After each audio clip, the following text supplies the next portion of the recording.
Cristóbal, muchas gracias por aceptar tener esta conversación con nosotros. Siempre es un placer conversar con Cristóbal y espero que podamos ahondar vamos a hablar sobre habilidades y competencias, pero esencialmente de lo que creo que hablemos y maticemos y encontremos las dificultades que puede tener, los riesgos, las cosas que no nos gustan, las cosas que sí nos gustan, es sobre dos conceptos muy básicos, que es qué aprendemos, por tanto qué tenemos que enseñar, cómo lo hacemos. Preguntarnos por qué aprendemos no es algo especialmente novedoso, siempre lo hemos hecho, pero es muy importante. Yo creo que en educación muchas veces hemos tendido a enfocar demasiado en los métodos, cómo hacemos las cosas, y nos hemos olvidado de las metas. Y las metas es lo que determina qué sentido tiene todo este esfuerzo que hacemos. O sea, cuando los estudiantes que hacen un gran esfuerzo para pasar 12 años de su vida en una escolaridad que es obligatoria, ¿qué sentido tiene? ¿Por qué van a la clase? ¿Por qué van al centro educativo? ¿Por qué los docentes se esfuerzan en enseñar estas cosas? ¿Por qué los sistemas, ¿no? en los países hacen tantos esfuerzos por un tipo de educación? Entonces, responder a qué queremos, a qué enseñamos y a qué tenemos que aprender es tremendamente importante. Y luego está el otro lado, que muchas veces nos centramos mucho más en los métodos, cómo lo hacemos. Preguntarnos por qué influye en el cómo, influye en eso que se llama la gramática de la escolaridad, influye en las metodologías, en los agrupamientos, en los tiempos, en todas estas cosas. Entonces, un poco sobre eso quiero que conversemos. Tú viajas mucho por el mundo, lees todo lo que hay que leer y yo creo que eres una voz para mí que está pensando en lo que nos está pasando de una manera siempre muy acertada. Y la primera pregunta que te quería lanzar es ¿en qué mundo? Que ya sé que esto es muy difícil y es muy grande, pero a ver si somos capaces de acotar un poco en el mundo en el que estamos viviendo. ¿En qué mundo estamos viviendo y por tanto qué tendríamos que vamos a empezar con en qué mundo estamos viviendo y también, en cierta manera, en qué mundo crees tú que deberíamos vivir o nos gustaría vivir. Bueno, Carlos, muchas gracias por la invitación. Siempre un placer explorar. No sé si vamos a llegar a alguna conclusión, pero no tengo duda que vamos a rascar algunas de las ideas que están dando vueltas sobre la educación que tenemos y la que queremos. ¿En qué sociedad vivimos? Yo creo que esto lo podríamos abordar desde muchas áreas, pero la que te quiero proponer es yo creo que vivimos en una sociedad donde las revoluciones se superponen, es decir, la revolución agrícola, la revolución industrial, la revolución digital, si tú quieres, y las que vendrán, viven en momentos paralelos y simultáneos, es decir, en este minuto estamos en una zona cafetalera, estamos hablando de cómo preparar a las generaciones para una era de las máquinas y probablemente a algunos kilómetros tenemos algunas industrias, ¿no? Algunas de las personas que viven en esta zona coexisten con varias de estas revoluciones y dependiendo de la zona del mundo, unas priman un poco más que otras. Pero yo creo que hay una superposición, entonces hay distintas maneras de entender la realidad, distintas maneras de pensar qué tipos de personas tenemos que preparar para qué mundos. Y hoy día somos más conscientes de que las revoluciones no reemplazan a otras, sino que se superponen como capas de una cebolla. ¿Y en qué sociedad quisiéramos vivir? Yo te diría, más que hacer que una revolución o una capa reemplace a la otra, asegurarnos que, porque eso tiene un costo brutal, ¿no? Un buen ejemplo es el éxodo, como las poblaciones giran de los mundos rurales al mundo urbano. Yo pensaría en una sociedad donde los que están más en las periferias también tengan oportunidades, así como los que están en los centros. Podemos hablar de los centros desde muchas maneras, ¿no? Desde producción de conocimiento, desde recursos económicos, desde apoyos, ayudas, oportunidades, intercambios. No tiene tanto que ver con los ingresos, sino que con las oportunidades. Yo diría pensar en sociedades que tengan mejores puentes entre estas distintas capas. Te preguntaba en qué mundo vivimos, en qué mundo nos gustaría vivir, porque la educación siempre ha tenido esta tensión que personas como Freire han evidenciado tanto, o Giraud, entre una educación, o John Dewey, ¿no? A principios del siglo XX, ¿no? Cuando decía que había que aprender para la vida de los alumnos en este momento, no solo para la vida futura. Siempre había una tensión entre preparar para adaptarse, y esto está como muy instalado en imaginario actual y en el discurso. Y tenemos que adaptarnos a unos nuevos empleos, tenemos que adaptarnos a una sociedad, tenemos que adaptarnos a unas demandas sociales. Es decir, la educación, si fracasa es porque no se adapta bien a la evolución. Entonces ahí hay una tensión, ¿no? Una idea entre que la educación nos prepara para adaptarnos, que parece razonable en ciertas medidas, y luego está una otra tensión que siempre ha estado en nuestra historia de la educación, la educación como transformadora, como agente de transformación, como transformación de las personas y de las realidades. La educación como un agente que cambia la sociedad y que ya sabemos que sola no puede, pero no es lo mismo educar para adaptarse que educar para transformar. Entonces es importante saber en qué sociedad estamos y cuál imaginamos, porque si pensamos que la educación tiene que hacer las dos cosas, que probablemente tenga que adaptar y transformar, todo esto es importante. Entonces, tú este debate entre una educación que nos adapta a un mercado laboral, a una vida social, a una relación con otros, a un mundo, y una educación que transforma, que también estabas tú indicando, ¿cómo lo sitúas? Y en ese sentido, ¿qué tipo de cosas tenemos que hacer en las escuelas? Y ahí entran, ¿no?, los contenidos, pero también las metodologías. ¿Qué tipo de cosas hay que hacer o cómo habría que cambiar para cubrir estos dos, si es que es lo que crees que tendría que hacer? Vamos a ver. Yo creo que transformarse y adaptarse están bastante vinculados, ¿no?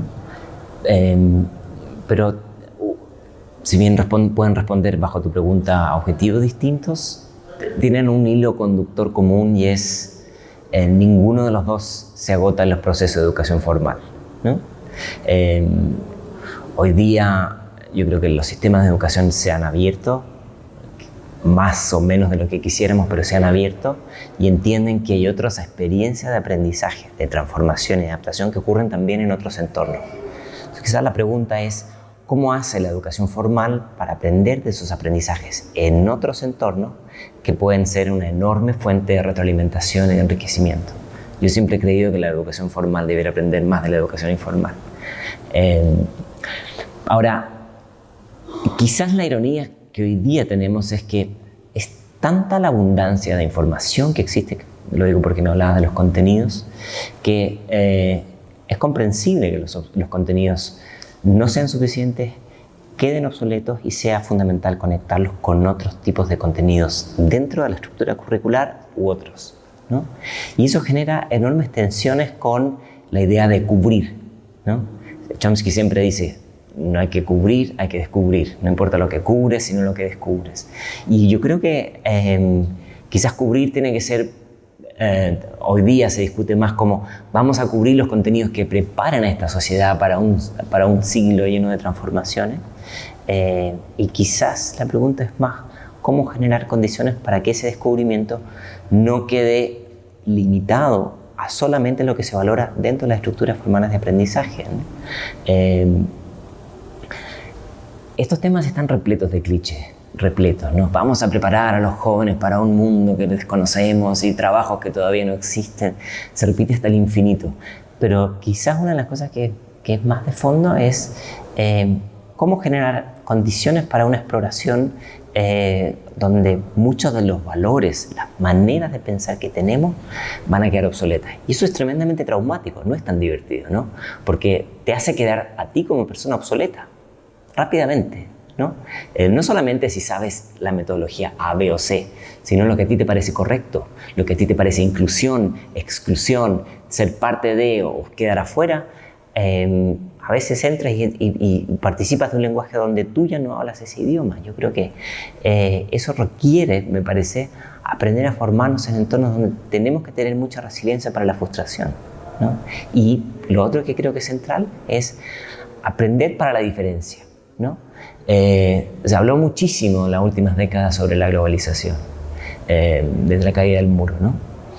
Pero la verdad es que la globalización ha sido bastante monocromática. Ha sido un tipo de globalización donde hay un idioma imperante, hay un tipo de cultura que se establece, hay un tipo de consumo que es el que está establecido hoy día, tomando todo el monocolor de la discusión.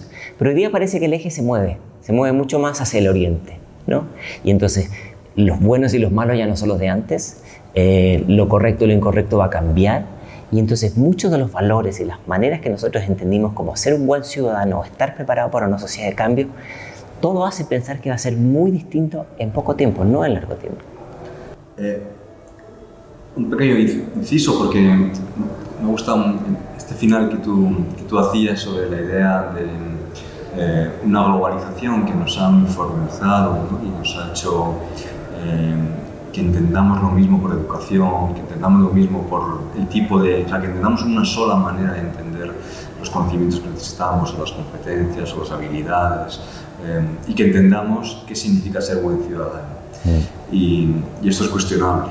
Pero es tan cuestionable no solo, yo creo, de ahí quería que exploráramos un poquito solamente, porque claro, si cambiamos el eje o la mirada o el punto de vista de donde estamos definiendo qué es ser buen ciudadano, clarísimamente vamos a tener respuestas distintas. Esto es importante incorporarlo también en nuestras escuelas, en nuestros modelos, en nuestros objetivos. Pero yo también me pregunto que a veces, cuando hablamos en educación, y ya me voy a otro plano que es muy, muy local, tan local como una escuela con sus estudiantes, muchas veces decimos, no, queremos que los estudiantes sean más responsables, autónomos, el centro del aprendizaje, y hacemos todas estas cosas, pero en el fondo seguimos diciéndoles, hay una definición de qué significa ser buen ciudadano. Es decir, hemos cambiado, ya decimos, no, ya no queremos solo que sepas mucha matemática, mucha historia, mucha filosofía, queremos que seas buen ciudadano. Pero yo te digo lo que significa ser buen ciudadano. Hay muy poco margen para que los propios estudiantes definan, porque igual de repente nos encontramos con que esto de ser un buen ciudadano no significa lo mismo para distintos estudiantes, incluso en el mismo contexto sociocultural.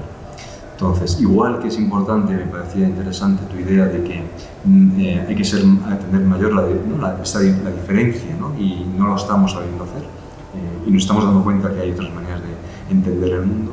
También me gustaría, y eso tiene que ver más con la escuela y con cómo trabajamos en las escuelas, si hay grados de libertad para que los estudiantes puedan decidir visiones distintas de qué significa ser ciudadano. Y si estamos preparados para aceptar la incertidumbre que significa esa cesión tan grande de poder, que va incluso a cuestionar a lo mejor lo que nosotros mayores, o los otros gobiernos, o nosotros rectores decidimos que es ser buen ciudadano. Yo creo que la libertad es interesante porque está en los dos extremos de la sociedad. Es decir, en contextos más marginales me parece que hay más posibilidad de transgredir, de cruzar la frontera y decir, no, esto que dice el de arriba, yo no estoy de acuerdo. Y en entornos, al otro lado del espectro, en entornos muy elite, donde hay todas las condiciones para una reflexión profunda y exploración y diversidad y distintas tonalidades y maneras de comprender la realidad, también se ve como la alta cultura la posibilidad de transgredir y ver qué es lo más sofisticado que a lo mejor no está en esta verdad que a mí me transfieren en el sistema educativo. Entonces, la pregunta está cómo hacemos para que los centros, la gran clase media, si es que todavía existe, tenga la posibilidad también de transgredir. Yo suelo ser bastante escéptico de que sistemas que están diseñados para autoperpetuarse dejen estos espacios para poder transgredir y pensar en otras maneras de construir la realidad. Pero al mismo tiempo, soy muy optimista de los otros espacios que rodean estas estructuras. Hoy día existen voces, canales, tiempos que permiten eso, pero quizás desde lugares distintos. Entonces hay una tensión nuevamente entre la autoridad de lo que es políticamente correcto y de lo que una sociedad está buscando en un proceso de transformación permanente, que era la palabra que me ponías antes. Estamos como dando un poco el entorno, yo decía, me gustaría que habláramos un poco de un concepto que no es nuevo, pero cada vez ocupa más espacio, al menos en las declaraciones, en los debates educativos, que es el concepto difuso de habilidades. Es un término tremendamente conflictivo desde el punto de vista semántico, no terminamos porque se nos mezcla además el inglés con el castellano y nos cuesta muchísimo agarrarlo. Pero todo está más o menos, hay un origen más general, que son esto de aprender no solamente a saber cosas, sino también a hacer y a tener capacidad de interpretar esos haceres, esos saberes, esa idea que se puede ¿no? Resumir en la idea de competencia, ¿no? Como unos saberes puestos en movimiento, transferidos, en los que también las actitudes y los valores son importantes, no solo un tipo de conocimientos. Pero en los últimos años para acá, 15, 20 años, ha irrumpido un concepto que es la habilidades. Habilidades para el siglo XXI, habilidades para un mundo desafiante, habilidades que nos piden desde el mundo laboral, que nos piden, ¿no?, del mundo social, nos piden las empresas, nos piden a veces las escuelas, habilidades que tenemos que trabajar en la escuela y que supuestamente, curiosamente o extrañamente, no las trabajábamos, aunque si miramos con más detalle nos daremos cuenta que probablemente sí, y es una interpretación. Entonces, hay muchos marcos de habilidades desde el 21, las hay 6 Cs, 15 Ms, 21, ¿no? Hay muchos marcos de habilidades, los hay más orientados al trabajo, los hay más orientados a la vida, pero es un concepto que a mí me genera a veces, ¿no?, dificultades, ¿no? Porque no solo no lo entendemos, sino que no sabemos si todo lo que estamos diciendo ahí es igual, no sabemos tampoco qué intereses, ¿no?, hay detrás de ese discurso tan neto sobre las habilidades. Entonces, bueno, yo quería primero una primera apreciación sobre esta idea que está todo el día, hoy la hemos escuchado, ayer la escuchamos, la estamos escuchando constantemente. ¿Qué son estas habilidades para ti o dónde las resituarías en el contexto escolar? Bueno, las habilidades me parece un clarísimo ejemplo de esta visión monocromática de cómo tiene que ser, ¿no? Pareciera que todos discuten este tema de manera al unísono. Cuando digo todos, hablo de muchas culturas y muchas sociedades, ¿no? El concepto de habilidad del siglo XXI se etiqueta de maneras diferentes, pero cuando haces el listado del tipo de habilidades requeridas, hay un punto común bastante convergente. Hicimos algunas investigaciones sobre eso para comparar entre distintos países y hay un marco común muy que se repite de manera sistemática. Pero algunas apreciaciones desde mi perspectiva. En primer lugar, decir que, aunque a algunos les incomode, esto no tiene nada de nuevo, ¿no? Cuando yo empecé a investigar sobre este tema, encontré un reporte publicado a comienzos de los 80 por el gobierno de Ronald Reagan, cuando Japón estaba ganando momentum en el espacio internacional. Y entonces, en ese momento, este reporte, que es muy famoso, que se llama Nation at Risk, este reporte indica, es súper bonito porque se repite de manera sistemática la historia con distintas realidades, que Japón está creciendo en poder, ¿sí?, que Estados Unidos se va a quedar atrás, la lógica del miedo, ¿no?, y que hay que ponerse al día y que para eso hay que desarrollar un conjunto de habilidades. Lo más bonito del reporte es que dice hay que desarrollar habilidades para que la gente sepa utilizar nuevas tecnologías como el láser. Y yo pensaba Star Wars y todo detrás, ¿no? Entonces, el rayo X y qué sé yo. Entonces, si lo vemos de manera sistemática a lo largo del tiempo, hoy día han ganado momentum, han ganado visibilidad, pero no son nuevas. Siempre se dice en broma que una persona que arranca de un tigre que lo persigue hace 50.000 años también tiene que aplicar el pensamiento crítico. Y un rey que estaba por ser invadido también tenía que aplicarlo. Quizás lo que hoy día ha cambiado es que esas habilidades ya no son solamente para una élite tomadora de decisión, sino que para un segmento mucho más amplio. Y entonces la primera inquietud que yo veo en estos marcos es que se parecen un poco, con todo el respeto lo digo, un poco al listado de supermercado, ¿no? Hay que ser colaborador, hay que ser comunicador, hay que ser creativo, pensamiento crítico, cuando en realidad estas competencias son meta habilidades, es decir, una de las que yo pensaba más es la colaboración. La colaboración, que es una destreza fundamental hoy día, no es una habilidad sola y aislada, es la capacidad de escuchar, es la capacidad de comunicarse, es la capacidad de generar empatía, es la capacidad de imponer liderazgo, generar equipos, en fin. No es la colaboración por sí sola, sino que es una metacompetencia, ¿no? Entonces, esta idea de listar estos marcos empobrece muchísimo la interdependencia. Hoy día hemos entendido esto mucho mejor en los saberes. Sabemos que los saberes tienen que dialogar entre sí, pero las habilidades las desagregamos de una manera un poco hipersimplificada y me parece a mí bastante lejos de cómo se implementan en la realidad. Este reporte que señalabas de Nation at Risk, ¿no?, de los 80, me ha recordado a su vez la otra reacción anterior, esta vez no con los japoneses, sino con la Unión Soviética, Estados Unidos, hacia los 60, cuando llegan a la Luna, ¿no? Cuando lanzan, no la Luna, pero cuando lanzan el Sputnik en la Unión Soviética. Entonces de repente lo que había que hacer era trabajar el STEAM, ¿no? Que estamos hablando, ¿no? Trabajar la Science o Technology. Entonces ahora uno piensa, a ver si va a ser que lo que hacemos en las escuelas aquí en Colombia o en Uruguay o en Madrid nos lo está marcando la agenda política de un país que se siente, ¿no? amenazado y, ¿no? Pone en marcha mecanismos de reacción muy aceptables que acaban permeando las programáticas curriculares y de fines y ahora ya no son los países solos, sino que tenemos también instituciones supranacionales que de alguna manera están decidiendo currículums nacionales.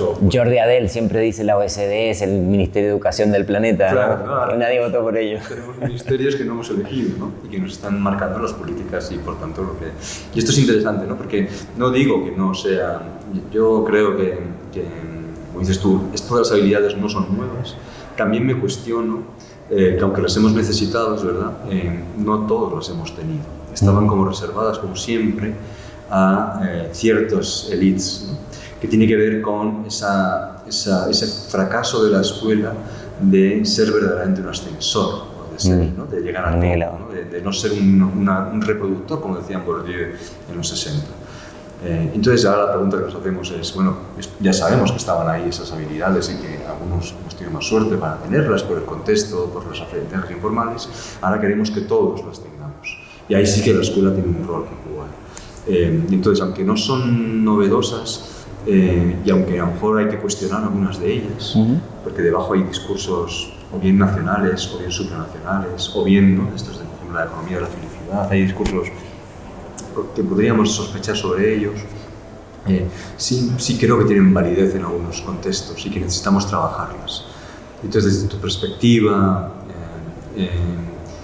aunque estaban, ¿por qué no se trabajaban? ¿Qué es lo que estaba pasando o de otra manera? Aunque ahora sabemos lo que hay que hacer y las aceptemos y declaremos que todos que queremos ser estudiantes críticos y creativos y reflexivos y comunicativos y colaborativos, ¿qué está pasando entre esa brecha entre lo que decimos y lo que hay que hacer? ¿Cómo habría que intentar cerrarla? Entiendo que tiene que ver también con esa educación expandida e informal que tú estás todo el rato señalando. Bueno, es una súper buena pregunta y es muy provocadora porque plantea esta idea de sabemos en qué dirección hay que avanzar y quizás yo lo ajustaría un poquito la frase, es sabemos en qué dirección quieren que avancemos, ¿no? O sea, al haber un gran órgano regulador donde establece los estándares, marca una agenda global en dirección a una cosa que beneficia probablemente más a ciertos centros y no necesariamente a las periferias. Te doy un ejemplo muy claro. Vivimos en una época de mucha tecnología. Es cierto que falta la mitad del planeta que tenga acceso a Internet, pero ya el 50%, más del 50% tiene acceso a Internet. Y hoy día los datos están por todos lados, son instrumentos para tomar decisiones. Las ciudades se piensan como centros de datos, las empresas también. Y entonces en ese mundo la tecnología juega un papel fundamental y por ende se traduce es un gran demandante de fuerza laboral.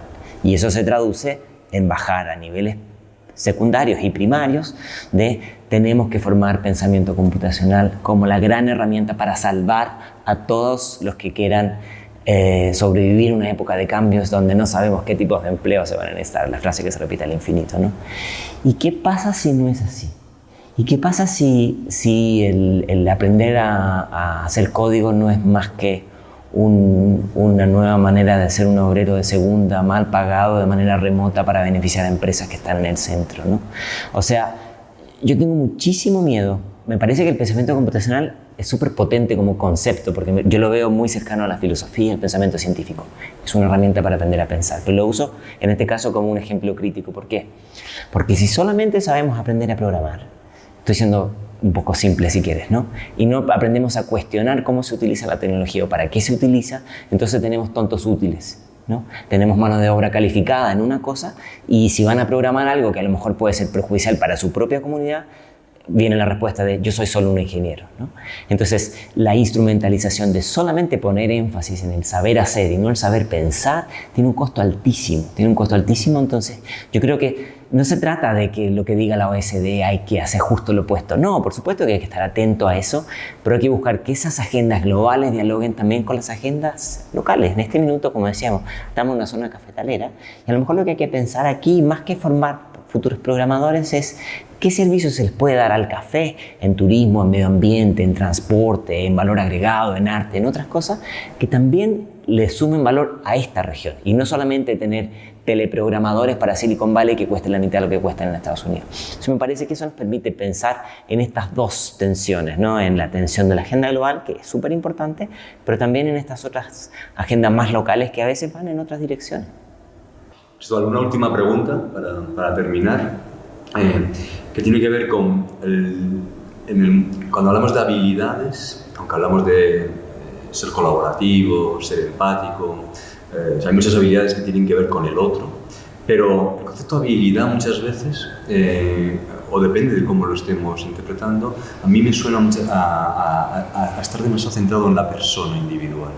Y estamos olvidando lo colectivo, lo social, las estructuras en las que vivimos, los contextos en los que vivimos, que no aprendemos solos, pero también que no podemos vivir sin otros, ¿no? ¿Cómo dialogan desde tu punto de vista esa insistencia en las habilidades muy personales y la necesidad que tenemos de entender que vivimos en una sociedad y que los contextos son importantes? Hay habilidades que estamos intentando trabajar en los individuos que están muy matizadas por sus contextos de vida y sociales. En el ámbito de la educación insistimos mucho en el esfuerzo, la capacidad de esfuerzo, como una habilidad a tener en cuenta, valorar, que valdría para vivir en teoría mejor, pero la capacidad de esfuerzo está muy condicionada por tus condiciones de vida. Y sobre tus condiciones de vida no puedes hacer, o sea, puedes hacer cosas, pero no todo. Tú no controlas ni tu felicidad, ni hasta dónde tu capacidad de esfuerzo te puede llevar. Entonces, ¿cómo dialoga lo individual y lo social?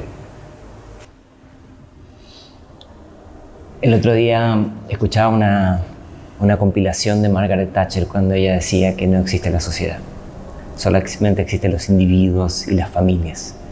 Y hoy día, claro, tiene un tono un poco nostálgico, histórico, pero si lo miramos a la luz de, por ejemplo, las tecnologías, todo el consumo es individual, ¿no? Todo es para empoderarte, ¿no? Todo es para que tú construyas una identidad digital, para que llegues a... O sea, la separación de mi rol dentro de la comunidad. Y eso, evidentemente, tiene un costo altísimo. Las habilidades, yo creo que son individuales, pero también colectivas, coincido contigo. Peter Senge en los 80 hablaba de las organizaciones que aprenden, ¿te acuerdas? Y entonces él ponía énfasis que si tú estás en un entorno que estimula o favorece ciertos tipos de destreza, es más fácil que tú te empapes sobre ello. Y lo podríamos llevar a la creatividad, a la exploración, pero también al pensamiento crítico. Sabemos que hay sociedades que son más críticas que otras que son más dóciles.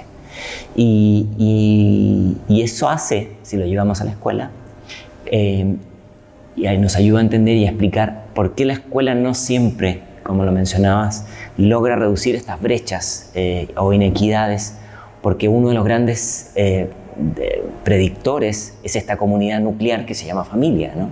En la medida que la familia genera ciertas condiciones, ciertas reflexiones, cierta riqueza en vocabulario incluso, o de ver y entender y dialogar con distintas realidades, uno entra con una mucho mejor o mucho más adversa condición para moverse en el entorno escolar y en otros entornos. Eso yo creo que sigue siendo tremendamente vigente hoy día. Quizás la diferencia es que hoy día hay otras familias también, ¿no? Los espacios digitales te permiten construir otras comunidades además.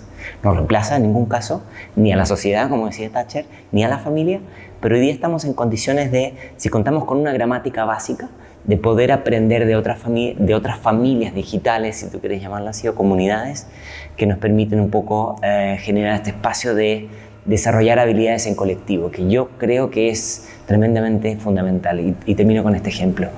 Los cursos masivos en línea que tienen de novedoso la palabra M de masivo, en verdad el masivo está para el tipo que da el curso, para el tipo que aprende, está en su soledad en la gran mayoría de los casos. A veces puede participar de un foro, pero es un proceso enormemente solitario o muy parecido a estar en una montaña escribiendo cartas, ¿no? Y entonces, ¿por qué se caen esos programas? Porque yo creo que no se ha terminado de entender que o se sigue explotando mucho la individualidad del proceso de aprendizaje y no es suficiente lo colectivo, que es lo que genera que el aprendizaje sea mucho más que transferir datos. Es un proceso afectivo, es un proceso de adaptación, de coordinación y por supuesto que de mucha frustración, ¿no? Y entonces, si nos olvidamos de que somos individuos colectivos, en esa transición y contradicción natural, porque vivimos en nuestra individualidad, siempre vemos la realidad y la reflejamos en nuestras propias tensiones, nuestras propias visiones, pero también en ese proceso de adaptación, yo creo que nos acercamos un poquito más a lo que fue tu primera pregunta, vivir en un proceso constante de adaptación y de transformación. Bueno, muchas gracias, Cristóbal, porque nos has ayudado, ¿no?, a problematizar, a matizar, ¿no?, a poner contornos y perfiles en algo tremendamente importante, creo, pero también que debemos, ¿no?, como siempre, mirar desde distintos puntos de vista, mirar, ¿no?, quién está detrás, ¿no?, mirar a quién, ¿no?, y cómo afecta a las personas y a los colectivos. Entonces, bueno, yo te agradezco mucho esta conversación tan generosa por tu parte y nada más, seguimos conversando en esta conversación infinita en la que estamos siempre y que también, como decías tú, las redes y las comunidades digitales nos permiten mantener. Un placer, Carlos, como siempre.